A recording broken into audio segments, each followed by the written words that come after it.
Marcelino, what kind of a touch? Romani! Sempat sindir skuad Garuda, pelatih Bahrain terdiam karena satu hal. Fakta laga timnas Indonesia kontra Bahrain. Fakta pengadil lapangan yang dihantui dosa wasit Alkaf. Momen kocak Kevin Dix cosplay jadi fotografer. Assalamualaikum warahmatullahi wabarakatuh. Salam olahraga. Selamat untuk skuad Garuda mampu mengungguli Bahrain dengan skor 1-0. Jadi seluruh rakyat Indonesia ya sangat bergembira, bahkan tidur pun mungkin sambil tersenyum ya, karena melihat pertandingan tadi malam itu sangat menyenangkan seluruh pecinta timnas Indonesia. Nah jadi pelatih Bahrain singgir skuad timnas Indonesia. Fakta laga timnas Indonesia versus Bahrain.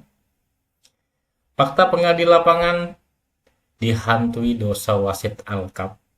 90 plus 6 sama dengan 99 ya. Dan momen Kevin Dix pada saat latihan. Coba kita saksikan bersama ya. Laga penuh drama lagi-lagi terjadi ketika timnas Indonesia menjamu Bahrain di Stadion Utama Gelora Bung Karno. Skuad terbaik diturunkan PT Clipper yang menandakan perjuangan tim merah putih pada laga kali ini.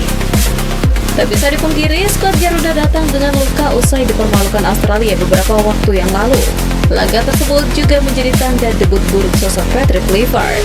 Sementara Bahrain datang di laga kali ini dengan motivasi berlipat. Meski kalah lawan Jepang di laga sebelumnya, Bahrain sukses menjadi juara Piala Teluk yang membuat kepercayaan diri mereka meningkat. Hal itu terlihat pada jalannya laga, di mana bumbu-bumbu drama terjadi sepanjang 90 menit bermain. Bahkan sebelum pertandingan berjalan, pelatih Bahrain Dragan Talajik telah menyinggung skuad Garuda yang dihuni banyak pemain asal Belanda.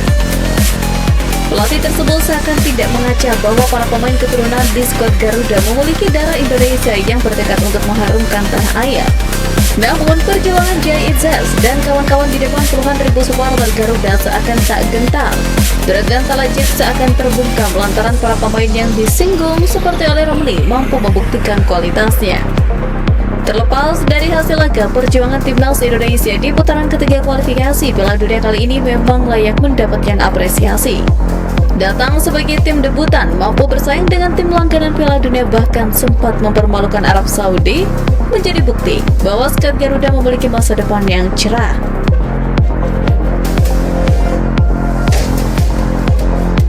Satu, Justin Hubner dan Ragnar comeback. Laga panas kontra Bahrain menandakan kembalinya dua pemain andalan skuad Garuda, yakni Justin Hubner dan Ragnar Oratmangun. Keduanya kembali memperkuat timnas Indonesia setelah absen kala menghadapi Australia. Kehadiran Hubner terlihat menambah solidaritas lini belakang.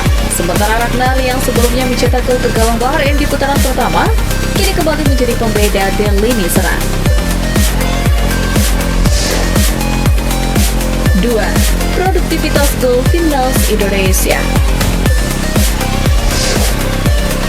Sepanjang kualifikasi Piala Dunia 2026, timnas Indonesia hanya mencetak 4 gol dalam laga kandang.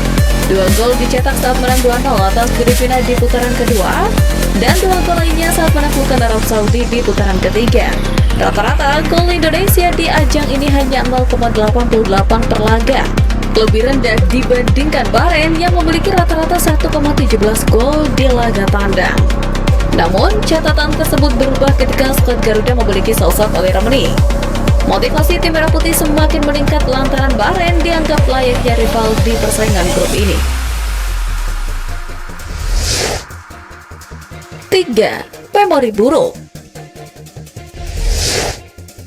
Terlepas dari hasil laga, timnas Indonesia pernah mengalami kekalahan paling menyakitkan dalam sejarah pertemuan melawan Bahrain. Pada laga kualifikasi Piala Dunia 2014 yang digelar di Manama, Bahrain, timnas Indonesia dihajar 0-10 pada 29 Februari 2012 silam. Kekalahan tersebut menjadi catatan kelam bagi skuad Garuda. Kendati demikian, memori kelam tersebut sudah sepantasnya menjadi motivasi timnas Indonesia yang berjuang di hadapan puluhan ribu supporter yang memadati GBK.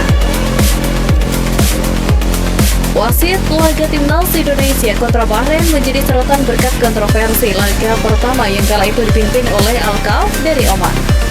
Pada laga kali ini, Konfederasi Sepak Bola Asia telah menetapkan Sadullah Gulmurodi sebagai wasit utama. Pengadil asal Tajikistan itu akan didampingi dua asisten wasit, Hasan Karimov dan Farhad Kuralov, yang juga berasal dari Tajikistan.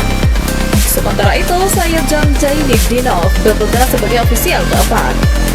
Di sisi lain, dua ofisial asal Uni Emirat Arab, yakni Mohamed Obaid Kadim Mohamed dan Omar Mohamed Ahmed Hasan Al-Ali, akan berperan sebagai penanggung jawab VAR. Banyaknya wasit dari Timur Tengah yang kerap memimpin laga timnas Indonesia mengundang tanda tanya tersendiri bagi pecinta sepak bola tanah air. Terlebih, skuad Garuda sering mendapatkan perlakuan yang tidak adil selama 90 menit bertanding. Sadullah Gulmurodi bukanlah sosok asing bagi timnas Indonesia. Wasit berusia 34 tahun tersebut sebelumnya sudah 3 kali terlibat dalam pertandingan yang melibatkan skuad Garuda.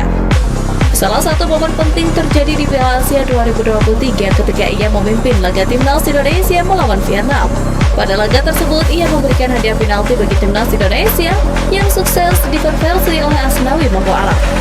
Selain itu, ia pernah bertugas sebagai ofisial keempat dalam 2 pertandingan lainnya, yakni saat timnas Indonesia menghadapi Irak dan Jepang di ajang yang sama. Gulmurodi dikenal sebagai wasit yang tegas dalam mengambil keputusan, terutama dalam memberikan kartu. Pada musim 2024-2025, ia telah mengeluarkan total 22 kartu kuning dan 1 kartu merah di berbagai pertandingan. Kendati demikian, kepemimpinannya pada laga kali ini bisa kita lihat sendiri selama pertandingan berlangsung. Di balik hasil laga kontra Bahrain, para penggawa Garuda menyisakan momen lucu yang membuktikan bahwa tim Merah Putih sejatinya memiliki chemistry lebih. Hal itu terlihat ketika Kevin Dix menjadi fotografer dadakan di sela-sela latihan timnas Indonesia. Dikutip dari akun media sosial resmi timnas Indonesia, Kevin Dix bergaya layaknya fotografer profesional dengan Kambuaya menjadi modelnya yang berpose bersama Sandy Walsh. Bahkan Kevin Dix juga mengarahkan gaya ke Kambuaya untuk senyum. Sontak, unggahan tersebut mengundang beragam komentar dari warganet tanah air. Tak sedikit netizen yang menilai bahwa sosok Kevin Dix ternyata tidak terlalu dingin kepada para penggawa Garuda lainnya. Bahkan warganet juga menganggap hanya pemain FC Copenhagen itu yang bisa menggoda Ricky Kambuaya. Kevin Dix sendiri sebelumnya menjadi sorotan lantaran gagal mengeksekusi penalti ke gawang Australia. Namanya semakin diragukan, namun kini berhasil membuktikan di laga kontra Bahrain. Mau bagaimanapun, pemain berusia 28 tahun tersebut menjadi salah satu pemain kunci di lini belakang yang nantinya bisa membuat skuad Garuda menatap laga krusial berikutnya. Usai menghadapi Bahrain, skuad Garuda akan menjalani 2 laga sisa menghadapi Cina dan Jepang pada Juni mendatang. 2 laga terakhir akan menentukan nasib tim Merah Putih untuk menginjakkan kaki di Piala Dunia 2026 meskipun harus lewat putaran keempat.